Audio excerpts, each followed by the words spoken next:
The story of how Ghana's former president, Lieutenant General Ignatius Kutu Acheampong, was executed is a significant chapter in the country's political history. Acheampong's downfall was linked to the economic and political instability during his rule, as well as Ghana's turbulent transition for civilian governance in the 1970s and 1980s. 1. Acheampong's rise to power, 1972. Ignatius Kutu Acheampong came to power on January 13, 1972, after leading a bloodless coup that overthrew the democratically elected government of Prime Minister Kofi Busia. At the time, Ghana was struggling with economic challenges, including high inflation, corruption, and social unrest. Acheampong, who was an army colonel at the time, justified the coup by claiming that Busia's government was failing to address these problems. As head of state, Acheampong established the National Redemption Council, NRC, a military regime that promised to restore order and improve Ghana's economy. Initially, his government was popular due to some economic policies like Operation Feed Yourself, which encouraged agricultural self-sufficiency. However, over time, corruption, mismanagement, and worsening economic conditions eroded public support. 2. Union government, UIGO. Plan and opposition. Acheampong attempted to solidify his grip on power by proposing a union government, UNIGOV, in 1977, which was a hybrid system of governance that would merge civilian and military leadership. This was an attempt to prolong military rule under a facade of civilian involvement. However, this proposal sparked widespread opposition from civil society, students, and political parties, who saw it as a ploy to entrench military dictatorship. Massive protests and strikes broke out across Ghana in opposition to UNIGOV. Acheampong's regime responded with repression, but the protests highlighted the growing dissatisfaction with his rule. The economic situation continued to deteriorate, with rising inflation, food shortages, and widespread corruption. 3. Acheampong's fall from power, 1978. By 1978, Acheampong's position had become untenable. Under pressure from the military and the public, he was forced to step down in a palace coup led by senior officers within the military. On July 5, 1978, Lieutenant General Fred Akufo, his deputy, replaced him as the head of state.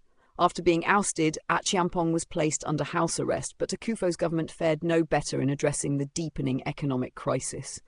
Calls for a return to civilian rule grew louder, leading to growing instability within the military. 4. Jerry John Rawlings coup, 1979.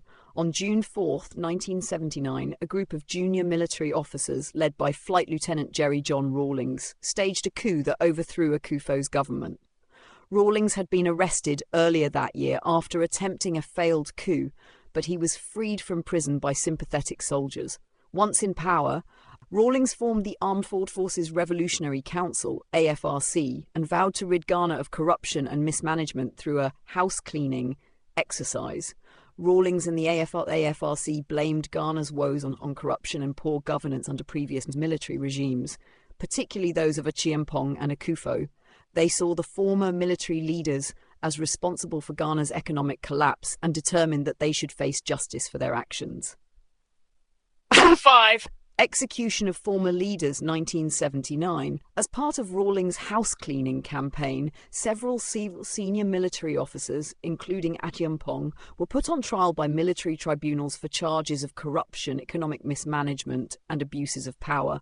These tribunals were characterized by swift proceedings and were widely viewed as a means of punishing those perceived to have betrayed the nation. On June 16, 1979, Acheampong, along with Akufo and other former leaders, was sentenced to death by firing squad.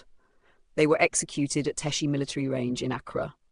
The execution of Acheampong and other former military heads of state was part of a broader effort by Rawlings and the AFRC to cleanse the country's leadership and send a strong message against corruption. 6. Legacy and impact. The execution of Ignatius Acheampong was a watershed moment in Ghana's history, reflecting the chaotic nature of the country's political landscape during the late 1970s. The AFRC's brutal purge was intended to restore discipline and accountability within the military and government, but it also left a lasting impact on Ghanaian politics. After a brief period of military rule, Rawlings allowed elections to take place, and civilian rule was restored in September 1979, with Hilla Limann becoming president. However, Rawlings would return to power again in 1981, leading another coup and ruling as Ghana's head of state until 2001. The execution of Acheampong remains a controversial topic in Ghana.